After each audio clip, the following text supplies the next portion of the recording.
मुझे आज बुलाया गया है खेती के ऊपर बात करने के लिए और खेती पर मैं थोड़ा एक कोशिश करूंगा कि एक पिछले 3 दशकों में जो खेती के ऊपर सरकार की नीतियां रही हैं उसके ऊपर एक लॉन्ग टर्म पर्सपेक्टिव देने की कोशिश करूंगा। ये दौर जो है उदारीकरण का दौर है। इसके ऊपर एक हमने अभी बहुत सुंदर नाटक अभी हमने देखा, उन्होंने बहुत सारे पक्षों पर बात रखी। मैं इतनी सुंदरता से तो अपनी बात नहीं रख सकता हूँ, लेकिन ये जो दौर है, ये उदारीकरण का जो दौर है, उसकी एक तरह से परिकाष्ठा जो है हम अभी देख रहे हैं। तो अभी जो स्थिति है उसको समझने के लिए इसका जो इतिहास है पिछले 3 दशकों का, उसको थोड़ा सा समझने की जरूरत है। 1991 में जब उदारीकरण की नीतियों को सरकार ने फॉर्मली अपनाया, उसके बाद से जो परिवर्तन हुए हैं उनका खेती पर विशेष तौर से सबसे ज्यादा हानिकारक प्रभाव खेती का उदारीकरण की नीतियों पर पड़ा है। तो ये जो पूरा दौर है, इनको लगभग मेरी समझ में 3 हिस्सों में हम बांट सकते हैं। पहला जो दशक था, 90 का जो दशक था, वो शुरुआती दशक था जिसमें उदारीकरण की एक तरह से ये कहें तो नींव डाली गई, जिसमें जब मुझे याद है मैंने अर्थशास्त्र की पढ़ाई 1993 में शुरू की थी और उस समय जो है सब्सिडीज को लेकर के बड़ा एक अटैक, मतलब आइडियोलॉजिकल, कि किस तरह से सब्सिडीज को कम करने की जरूरत है, सब्सिडीज को घटाने की जरूरत है, चाहे वो फूड सब्सिडीज है, फर्टिलाइजर सब्सिडीज है, और जो सरकार जो है खेती पर, किसानी पर जो खर्चा करती है उसको वो बर्बाद है। वो जो किसान है ये तो बस इट्स लाइक अ वेल, मतलब एक कुआं है जिसमें सरकार पैसा डालती जाती है, उससे कुछ निकलता नहीं है। इस तरह का एक नैरेटिव जो है उस समय पर तैयार किया गया। तो अगर आप 90 के दशक के लेखन को पढ़ते हैं तो वो लेखन उस समय ऐसा था कि ये जो किसान है इनको बैंक जो है कर्जे देता है, उसके बाद सरकार कर्जे माफ कर देती है, ये तो अपना कर्जा वापस नहीं देते हैं, और जो सरकार खर्चा कर रही है ये सब बर्बाद है। और इसके कारण से आर्थिक समस्याएं पैदा हुई हैं, सरकार का खर्चा इतना बढ़ गया है और जो है खेती जो है उसकी विकास जो है खत्म हो गया।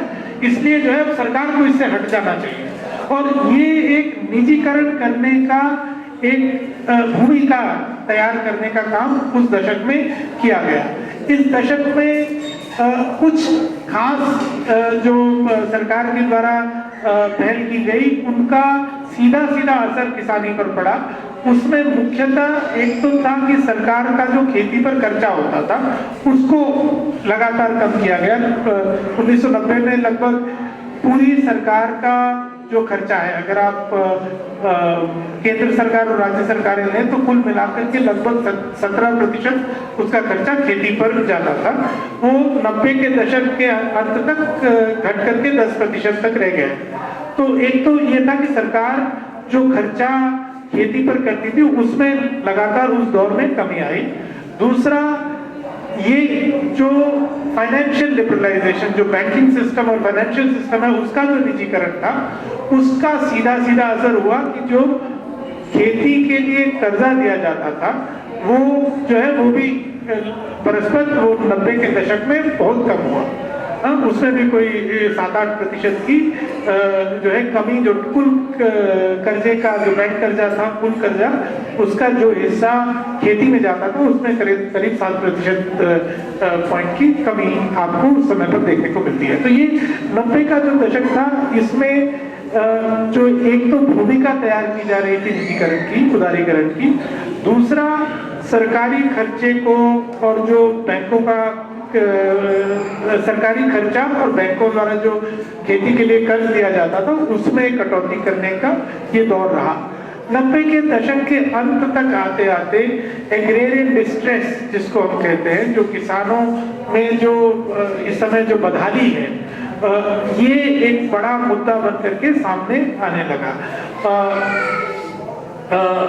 इस समय पर पहली बार कपास के जो नरमा जिसको यहाँ कहते हैं, जो कॉटन के जो राष्ट्रीय बाजार में दाम थे वो गिरे। 1995 से भारत ने WTO को ज्वाइन किया और उसके कारण से जो विश्व बाजार में जो जो खेती से जुड़ी हुई वस्तु जिनका आयात निर्यात होता है उससे भारत के दामों का जुड़ाव हो गया। तो जब 90 के दशक के अंत तक आते आते कॉटन के दाम जो है पूरे बाजार अंतर्राष्ट्रीय बाजार में गिरे तो उसका सीधा सीधा असर भारत में देखने को मिला। ये वो दौर था जब आंध्र प्रदेश तेलंगाना में, तब आंध्र प्रदेश होता था, वहां पर किसानों द्वारा आत्महत्याएं करने को लेकर के बड़ा जो है ये एक मुद्दा उठा। पी साईनाथ का पहला लेखन जो है इसको लेकर के वो उस समय का था। तो 90 के दौर में ये जो अंतर्राष्ट्रीय बाजार में खेती की जो पदार्थ थे उनका दामों का गिरना, उसका जो असर भारत के किसानों पर पड़ा, उससे जो है किसानों की बदहाली में एकदम तीव्रता आई। ये थोड़ा ध्यान रखने की जरूरत है। 90 के दशक में जब उदारीकरण की बात शुरू हुई तब जो उदारीकरण के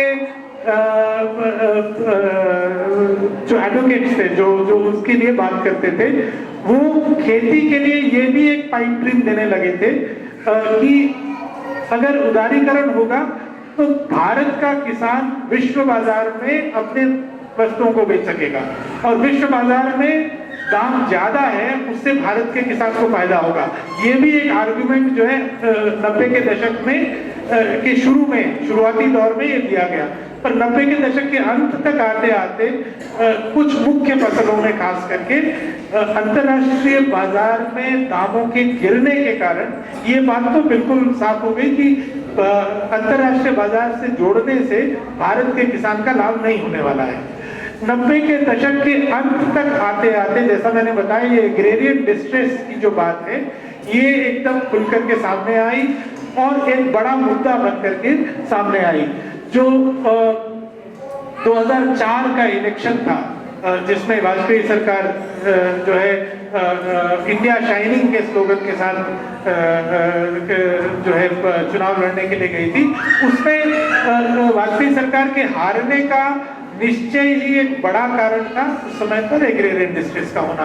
किसानों की बदहाली उस समय पर एक बड़ा मुद्दा था जिसके कारण से उस इलेक्शन में मेजर अपसेट बीजेपी सरकार का, एनडीए सरकार का। 2004 से जो दौर शुरू हुआ उसको एक तरह से हम उदारीकरण का दूसरा दौर के रूप में हम देख सकते हैं। इस दौर में दो एक तरह से परस्पर विरोधी बातें आपको देखने को मिलती हैं। एक तो ये दौर, जैसा मैंने बताया, शुरू हुआ इस समय पर जब एग्रेरियन डिस्ट्रेस एक बड़ा मुद्दा बनकर आया था और यूपीए की जो पहली सरकार आई वो एक तरह से इलेक्शन जीत कर आई थी, क्योंकि पिछली सरकार को एग्रेरियन डिस्ट्रेस के लिए जिम्मेदार ठहराते हुए लोगों ने उसके खिलाफ वोट दिया। तो जब ये नई सरकार आती है, एग्रेरियन डिस्ट्रेस एक बड़ा मुद्दा है, तो निश्चय ही उसके लिए सरकार कुछ ना कुछ थोड़ी पहल करती है। तो ये जो दूसरा जो पीरियड फेज है, ये फेज शुरू होता है NREGA जैसी पहलों के साथ कि NREGA रोजगार गारंटी योजना जो है वो लाई जाती है।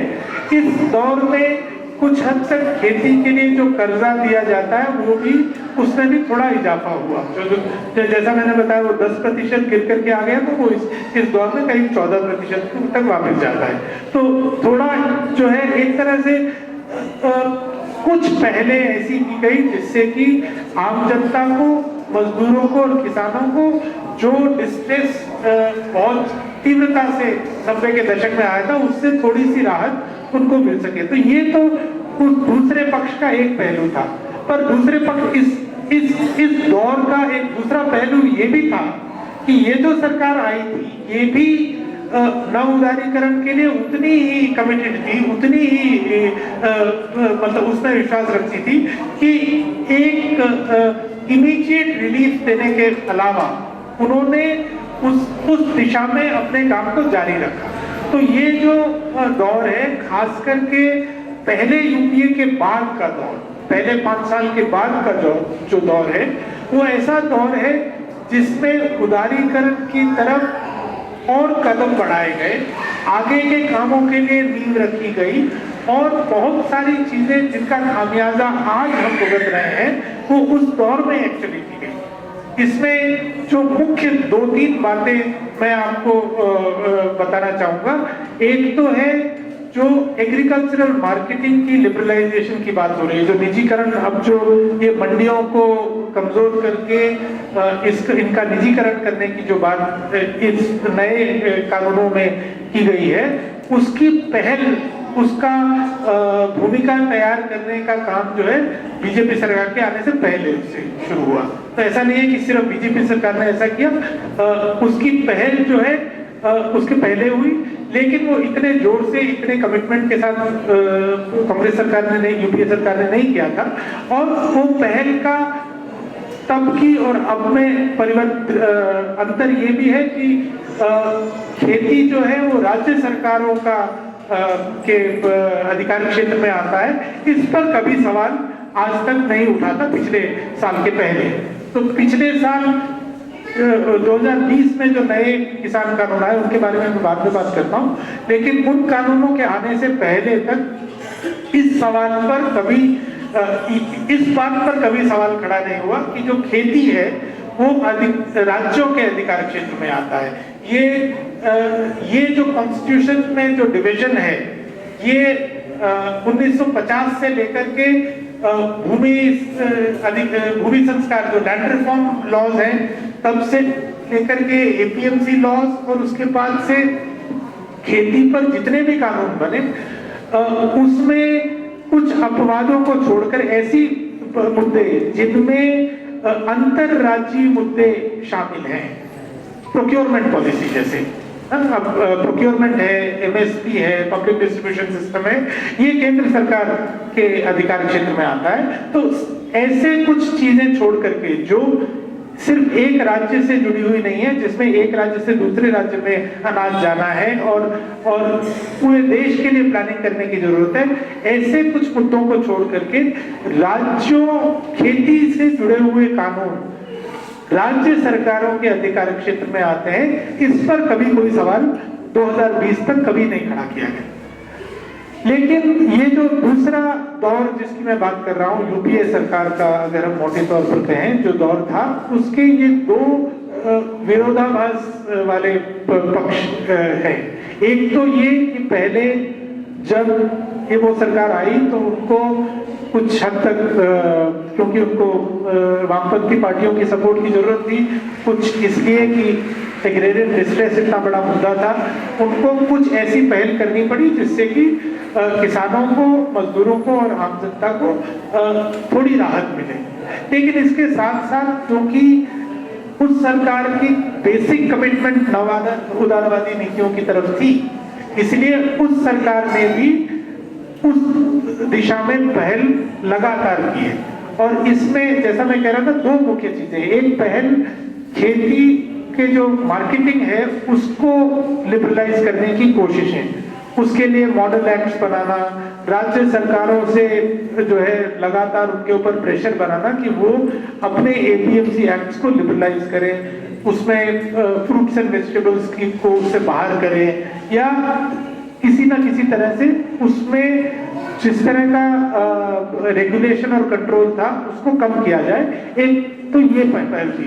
दूसरी पहल जो आज की तारीख में खासकर जरूर जिसकी महत्व जो है एकदम आजकल जो है बहुत सामने आया है, वो है खाद से जुड़े हुए पॉलिसीज का परिवर्तन। तो ये जो फर्टिलाइजर पॉलिसी है उसके ऊपर जो परिवर्तन किए गए, वो उस समय पर जो है कुछ महत्वपूर्ण परिवर्तन किए गए, जिनका खामियाजा आज हमें देखने को मिल रहा है। ये क्या परिवर्तन थे?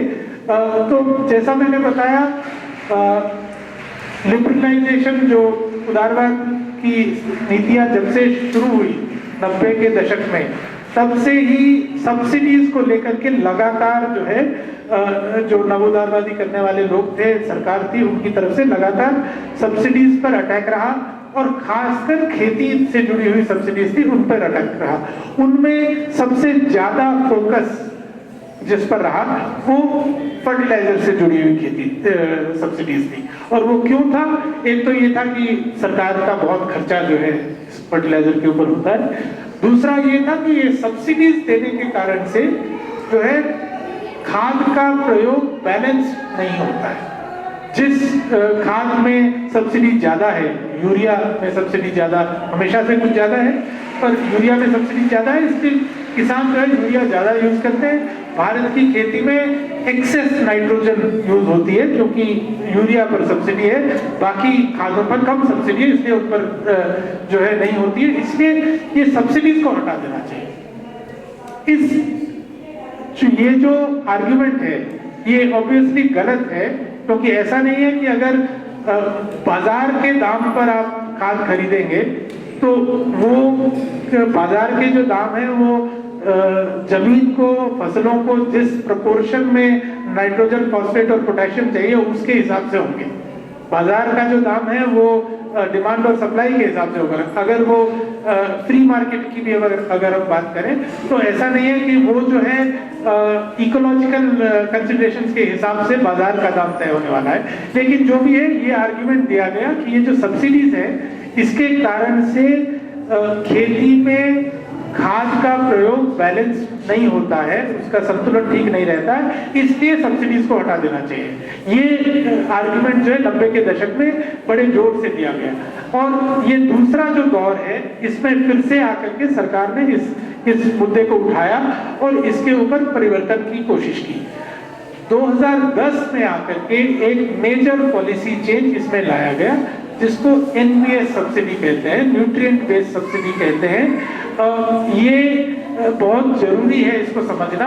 न्यूट्रिएंट बेस्ड सब्सिडी 2010 में लाई गई और उसमें यूरिया को छोड़ करके बाकी सारे फर्टिलाइजर, बाकी सारे खाद जो है उनको जो रेगुलर सब्सिडी होती थी उससे हटा करके NBS सब्सिडी में लाया गया। NBS सब्सिडी का नाम जो है वो NBS सब्सिडी है, न्यूट्रिएंट बेस्ड सब्सिडी है, पर न्यूट्रिएंट बेस्ड होना उसकी मुख्य बात नहीं है।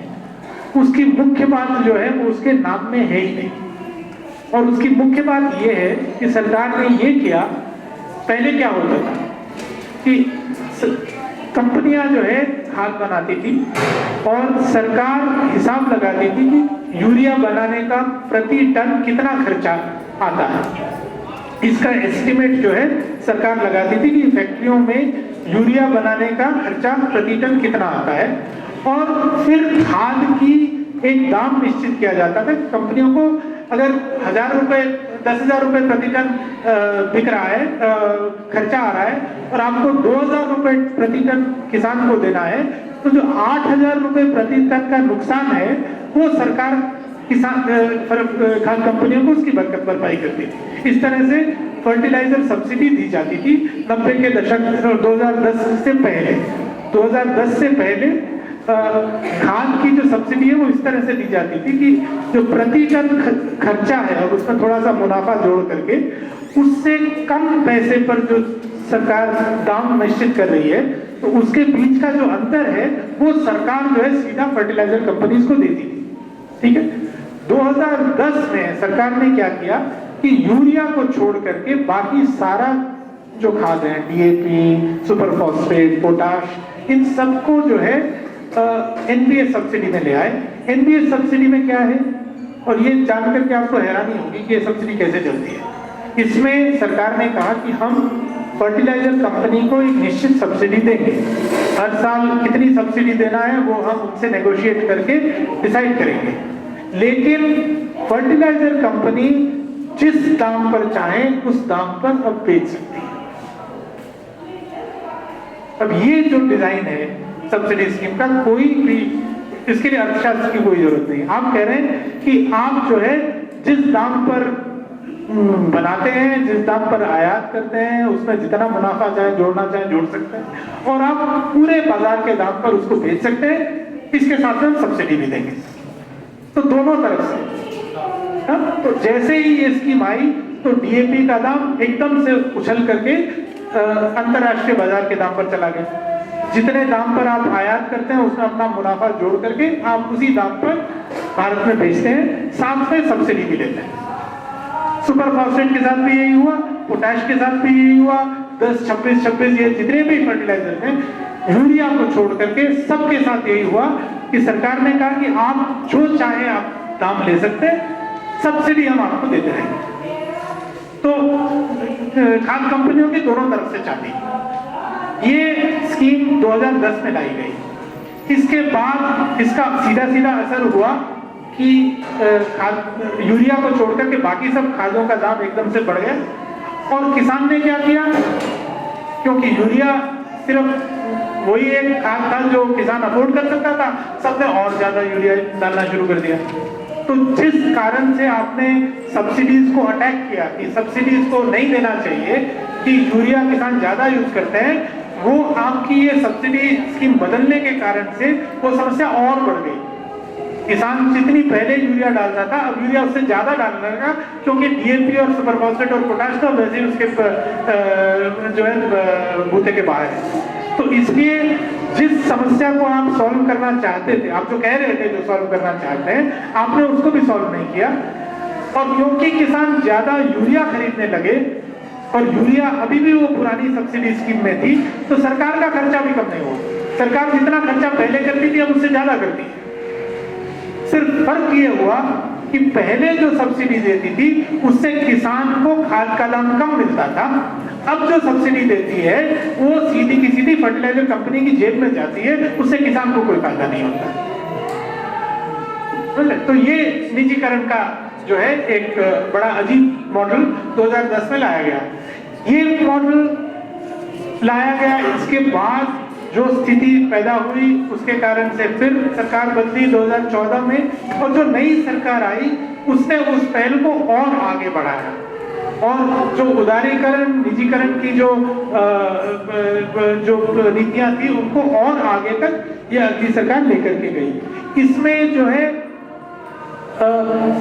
जो मुद्दे आप देखेंगे, फसल बीमा योजना, इसका निजीकरण होना, तो जो चीजें अब तक सरकार की कंपनियों के हाथ में थी उनको ये 2014 के बाद ये जो तीसरा दौर जिसको मैं कहता हूँ, ये जो दौर आया, इसका एक पहलू ये था कि जो निजीकरण है, बड़ी निजी कंपनियां हैं, उनको खेती में घुसाना, उनकी घुसपैठ को बढ़ाना, इसकी तरफ और भी पुरजोर तरीके से जो है सरकार ने पहल लेना शुरू किया।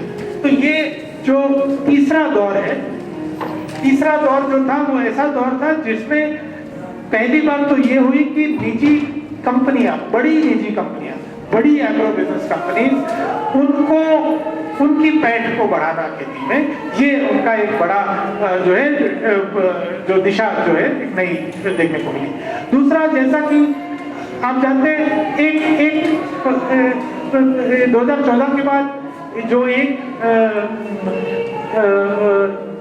आर्थिक नीतियों का पहलू है और उसको हम पिछले 2 साल से खास तरीके से देख रहे हैं, वो है सब चंगासी, सब बढ़िया है, कोई प्रॉब्लम नहीं है, सब कुछ ठीक ठाक है।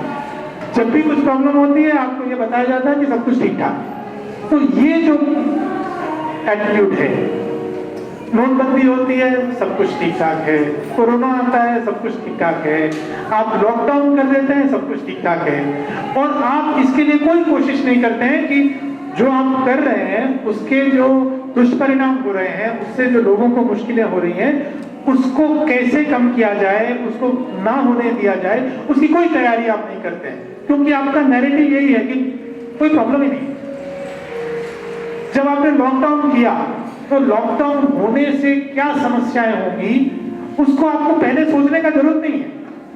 आप क्या कह रहे हैं, बस मुझे 3 हफ्ते दे दीजिए, ये कोरोना गया, बस गर्मी आने वाली है, ये वैसे ही मर जाएगा, चिंता मत कीजिए, बस 2-3 महीने की बात है, खत्म।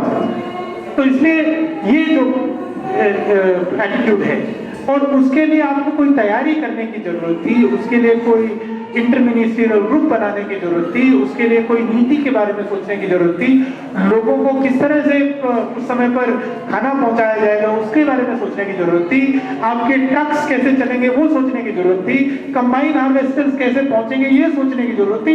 इसका कोई किसी ने हिसाब नहीं लगाया। दूसरा बात क्या होता है कि खेती में क्या हो रहा है, असल में जमीन पर क्या हो रहा है वो किसी को नहीं पता, और इसको हमें समझने की जरूरत है। और मुझे लगता है कि खासकर जो हम जो एक्टिविज्म से जुड़े हुए हैं उनको समझने की जरूरत है कि सरकार खेती के बारे में बहुत कुछ ऐसा कहती है जो बेसिकली फिक्शन होता है, जो कहानी होती है, इसका कोई आधार नहीं होता। जो वहां पर बैठे हुए दिल्ली में कृषि भवन में, उनको उससे भी कम पता है जितना हमें पता है, जो किसान को पता है उससे कम पता है। आज धान को उगाने में कितना खर्चा होता है, गेहूं उगाने में कितना खर्चा होता है, वो किसान को पता है। किसान जरूरी नहीं है कि अपना अकाउंट रखता है, नहीं रखता है, पर लेकिन फिर भी उसको अंदाजा है। जो कृषि भवन में बैठा हो उसको वो अंदाजा नहीं, और हमें ये समझने की जरूरत है। और ये मुझे लगता है कहीं ना कहीं हमारी कमजोरी है कि हम उनको ज्यादा क्रेडिट देते हैं। जब कोरोना आया, पहले क्वार्टर के बाद जब जीडीपी के आंकड़े आए, तो सरकार ने ये कहानी गढ़ी कि बाकी सब सेक्टर्स में तो बड़ी प्रॉब्लम है, किसान के भरोसे हमारा देश चल रहा है, और 3% ग्रोथ जो है खेती में होगी। और हम सब खुश हो गए कि अरे देखो, किसान को रिकॉग्नाइज कर रहे हैं कि भाई किसान ने जो है देश को बचा लिया। और वो 3% ग्रोथ का क्या मतलब है? कोई मतलब नहीं, वो कहानी है। किसी के पास कोई आंकड़े नहीं थे उस समय, किसी ने जाकर के क्रॉप कटिंग सर्विस तब तक नहीं किए थे, किसी को नहीं पता कितना उत्पादन हुआ। कृषि भवन में कोई बाबू बैठा हुआ था, उसने लगा दिया नंबर, और उसको पता है कि खेती में जो भी आप नंबर लगा दो उसको वेरीफाई करने का कोई तरीका नहीं है। आप कैसे कहेंगे 3% नहीं था? तो सरकार कह रही है 3% था तो होगा। आपके पास कोई ऑल्टरनेटिव आंकड़ा है? नहीं है, तो 3% कह दिया, और सब खुश हो गए कि अरे चलो बाकी सब जो हुआ सो हुआ, खेती ने बचा लिया देश को, और हम सब खुश हो गए। और हमने ये नहीं सोचा कि एक्चुअली खेती की बुरी हालत थी, खेती की उस समय बुरी हालत थी, और ये सब चंगा सी जो एटीट्यूड है, ऑल इज वेल, ये उसका हिस्सा है कि 3% ग्रोथ हो गया। आपको पता है टमाटर बेचने वालों के साथ क्या हुआ उस समय पर, गेहूं बेचने वालों के साथ क्या हुआ, सरसों बेचने वालों के साथ क्या हुआ, प्याज बेचने वालों के साथ क्या हुआ, फल सब्जी क्या हालत हुई थी उस समय पर, उसके बारे में वो क्या हुआ, कैसे 3% ग्रोथ हो गई। टमाटर सब सड़कों पर फेंक रहे थे, दूध सड़कों पर फेंक रहे थे, ग्रोथ कहां से हो गई? ये सवाल नहीं पूछते हैं। और क्योंकि ये सवाल नहीं पूछते हैं, इसलिए ये किसी ने नहीं पूछा कि खेती आजकल जो चल रही है वो खेती, ये 1950 का समय नहीं है, गांधी का समय नहीं है कि गांव में जो है सब कुछ गांव में ही पैदा हो रहा है। आपका जो यूरिया है, जो डीएपी है, वो कहीं बाहर से आता है। वो कैसे आ रहा है, कहां से आ रहा है, उसका उत्पादन कहाँ होता है? आज देश में करीब 25%, पिछले साल के आंकड़े बता रहा हूँ, इस साल का तो बुरा हाल है, पिछले साल के आंकड़े बता रहा हूँ, करीब 25% यूरिया आयात होता है, करीब 65% डीएपी आयात होता है, 100% पोटाश आयात होता है। जो डीएपी सुपर फॉस्फेट हिंदुस्तान में बनता है, उसको बनाने के लिए फॉस्फेट रॉक और फॉस्फोरिक एसिड पूरा का पूरा आयात होता है, हिंदुस्तान में पैदा नहीं होता। हिंदुस्तान में फॉस्फेटिक रॉक नहीं है, तो डीएपी सुपर फॉस्फेट हम अपने आप से बना ही नहीं सकते। पोटाश हमारे पास नहीं है, हम नहीं बना सकते। यूरिया बनाने के लिए नाफ्ता नेचुरल गैस लगती है, हमारे पास नहीं है, हम आयात करते हैं। तो तीनों मुख्य फर्टिलाइजर जो है, नाइट्रोजन, फॉस्फेट, पोटाश, हमारे पास उसका रॉ मटेरियल नहीं है, बाहर से आता है।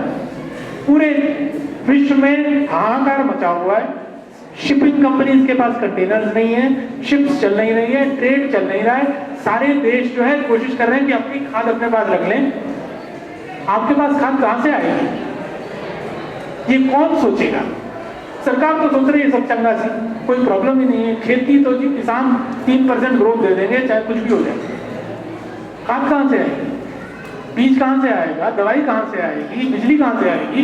ये सोचना, इसके लिए कोई योजना करने की जरूरत है, इसके लिए कोई प्लानिंग करने की जरूरत है, ये छोड़ दिया। ये नहीं करते हैं। आप लॉकडाउन एक दिन के नोटिस पर लगा देते हैं, आप नोटबंदी जो है 4 घंटे के नोटिस पर कर देते हैं। इसी तरह से आप नहीं सोचते हैं कि ये जो खेती चल रही है, जो किसान खेती कर रहा है, उसके लिए जो है आपको ये सब चीजें चाहिए, ये कहां से आएंगी? ये बहुत बड़ी समस्या है। पिछले साल के मुकाबले आज की अक्टूबर के महीने में, पिछले अक्टूबर के मुकाबले आज के अक्टूबर के महीने में पूरे देश में डीएपी का स्टॉक 70% कम है। डीएपी नहीं है देश में, डीएपी नहीं है, 70% कम है। पूरे देश में हाहाकार मचा हुआ है। आपके पास एक अखबार में फोटो आती है कि लाइन लगाकर लोग खड़े हुए हैं, राइटिंग हो रही है। पूछा है क्यों हो रही है, क्या क्या हुआ है, क्या आफत आ गई है देश में कि सडनली जो है खाद नहीं है? पूरे विश्व में आफत आई हुई है, पूरे विश्व में खाद की कमी है। और जिन देशों से भारत खाद का आयात करता था, उन देशों से आयात नहीं हो रहा है।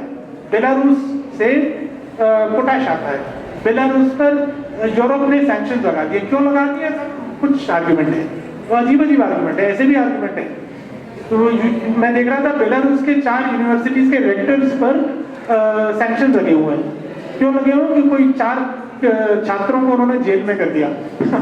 हमारे जेएनयू के वाइस चांसलर पर लग जाना चाहिए वो तो मतलब कुछ कारणों से यूरोपियन यूनियन ने डिसाइड किया है कि बेलारूस से निर्यात नहीं होने देंगे। उस निर्यात का असर भारत के पोटाश के आयात पर पड़ रहा है। भारत को पोटाश नहीं मिलता।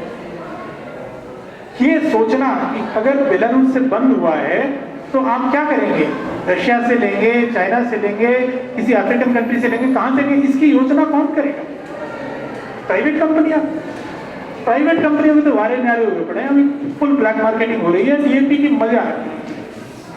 उनको कोई जरूरत नहीं है कि वो पहले से प्लानिंग करें कि डीएपी कहां से आए। और सरकार ने करना बंद कर दिया क्योंकि अब तो निजीकरण हो गया। सरकार को करने की जरूरत नहीं है। लेकिन आपको ये समझने की जरूरत है कि हम ऐसे दौर में हैं जहां पर फर्टिलाइजर को लेकर के बड़ा समस्या है।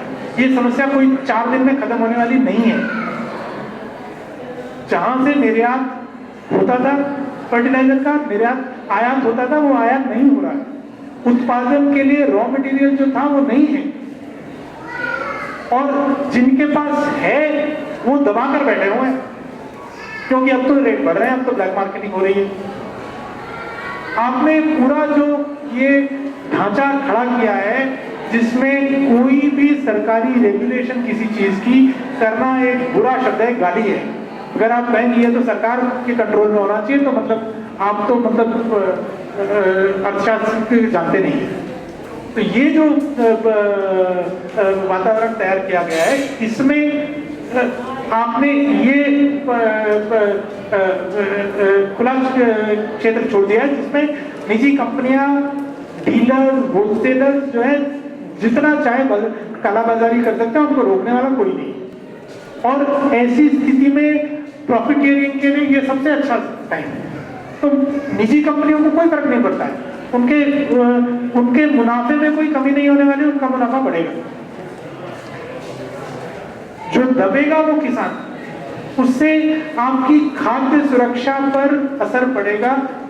ये सोचने की जरूरत है कम से कम, क्योंकि आप उत्पादन नहीं कर पाएंगे। आपकी उत्पादकता, अगर आप जितना आपको खाद डालना है वो नहीं डालेंगे तो हर किसी को पता है कि उत्पादन कम होगा। लेकिन आप देखिएगा आंकड़े जब आएंगे तो फिर ग्रोथ दिखा देंगे 3%, कुछ फर्क नहीं पड़ता। वो आंकड़े कहां से आ रहे हैं वो कोई सवाल नहीं उठाता। और खेती में खासकर वो आंकड़े कहां से आ रहे हैं उसका किसी को कुछ नहीं पता। कोई कहानी है, वो इधर से नहीं बढ़ा, दिखाएंगे भाई इधर नहीं दिखा सकते तो कहीं और बढ़ा देंगे। और दूध का उत्पादन बढ़ा देंगे। दूध का उत्पादन किसने जाकर के मापा, किसने सर्वेस किए, पता नहीं। बस उत्पादन में विकास दिखा देते हैं, दूध बढ़ोतरी दिखा देते हैं। मेरा कहने, मैं क्या कह रहा हूं, मैं कह रहा हूं कि कहीं ना कहीं हमें जो आंदोलन से जुड़े हुए लोग हैं उनको अपनी नजर पैनी करने की जरूरत है। क्या समस्याएं हैं, क्या मुद्दे हैं। कोई 3 साल पहले सरकार ने एक नया नियम लाया कि खाद खरीदने के लिए आधार कार्ड चाहिए। आधार करने के लिए एक्चुअली अंगूठा लगाना पड़ता है, आपके पास नहीं होता तो किसी और का अंगूठा लगवा देते हैं, लेकिन वहां पर POS मशीन लगी है, अंगूठा लगाना पड़ता है, आधार नंबर देना पड़ता है, तब खाद मिलती है। जब ये शुरू हुआ तो क्यों नहीं हमने आंदोलन किया, क्यों नहीं हमने कहा कि नहीं दिखाएंगे, क्यों दिखाएंगे जितनी और सरकार क्यों कर रही थी? सरकार गिनना चाहती है कौन कितना खाद खरीद रहा है, क्योंकि सरकार ने अपनी नीति में खुद कहा है कि हम इसको कंट्रोल करेंगे। एक किसान प्रति एकड़ कितना खाद दे सकता है, इसको हम कंट्रोल करेंगे।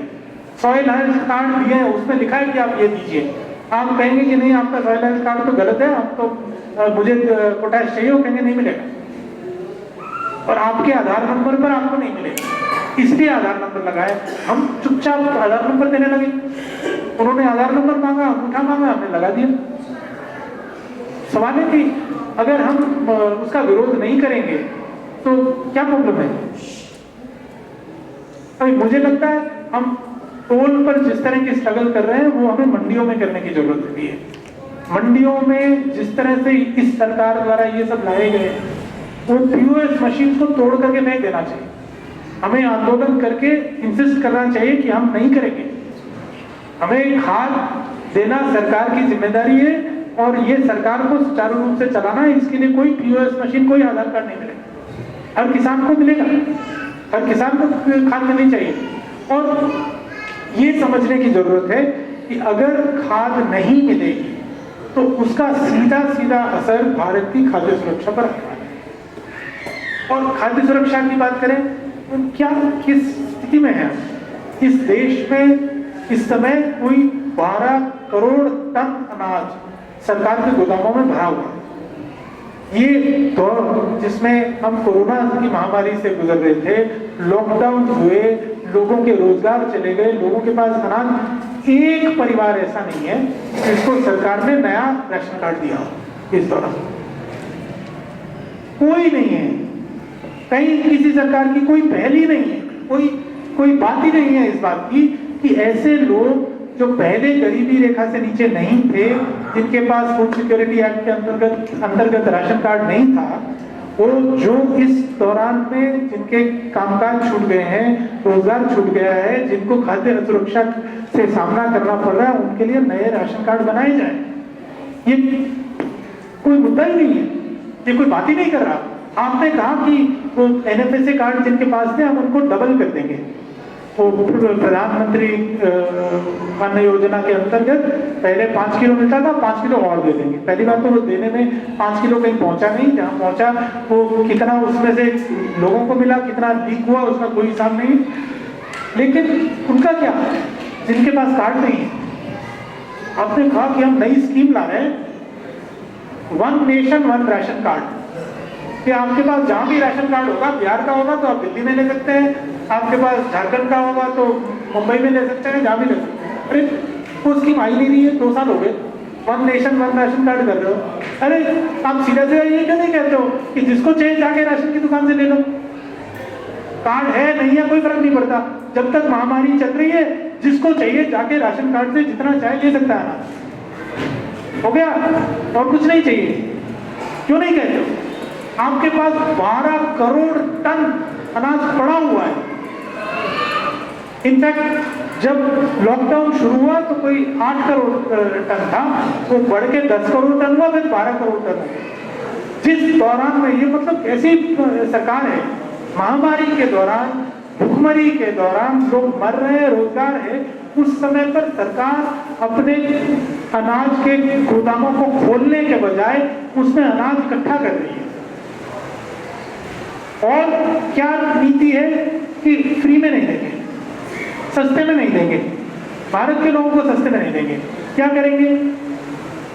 तो यहाँ पर धान की खरीद होती है, ऐसे राज्य जहाँ पर धान की खरीद नहीं होती, पश्चिम बंगाल में नहीं होती, बिहार में नहीं होती, उड़ीसा में नहीं होती, देश भर में बहुत बड़ा इलाका है जहाँ खरीद नहीं होती है, राजनीतिक प्रेशर नहीं है, किसानों में उस तरह की राजनीतिक संगठन नहीं है कि वो मजबूर कर सके सरकार की वहाँ खरीद की जाए, तो वहाँ खरीद नहीं होती। तो क्या होता? अब यहाँ पर खरीद हो रही है, वहाँ पर नहीं हो रही है, वहां नहीं हो रही है तो वहां पर लोगों को प्राइवेट व्यापारियों के पास जाना है। प्राइवेट व्यापारियों को पता है कि 12 करोड़ टन तो सरकार के पास पड़ा हुआ, सरकार जब तक जो है उसको ओपन मार्केट सेल में बेचती है तो सस्ते में तो वहीं मिल जाता है, तो किसान से क्यों खरीदो। तो किसान को कहता है कि 800 रुपए क्विंटल में देना है तो दे, नहीं तो नहीं दे। तो जो 1800 रुपए का धान है वो 800 रुपए में किसान बेचेगा। 800 रुपए में किसान अगर बेचेगा तो क्या होगा उस धान का।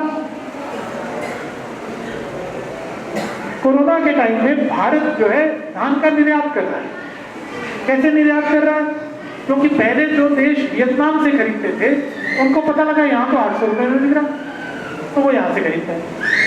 तो सस्ते में भारत के लोगों को नहीं मिलेगा, सस्ते में निर्यात भारत के लोगों को नहीं मिलेगा। यहाँ पर इकट्ठा करके हम उसको एफसीआई के गोदाम में भरते जाएंगे, उसको बढ़ाते जाएंगे, उसको रखते जाएंगे। जितना आप बढ़ाते जाएंगे उतना जो खुला बाजार है उसमें दाम गिरता जाएगा, क्योंकि व्यापारी को पता है इतना सारा अनाज वहां पड़ा हुआ तो अनाज नहीं खरीदे, तो दाम गिरता जाएगा, उसका आप निर्यात कीजिएगा। तो ये इस तरह से अर्थव्यवस्था चल रही है। एक तरफ से आपको ये कहकर मूड बनाया जा रहा है कि कोई प्रॉब्लम नहीं, सब ठीक है, नो प्रॉब्लम। हाँ, अभी हमने फर्टिलाइजर के ऊपर लगातार कर दिया। जून में 1900 रुपए डीएपी का दाम बढ़ा, सरकार ने क्या कहा, सब्सिडी बढ़ा दी है, दाम कम।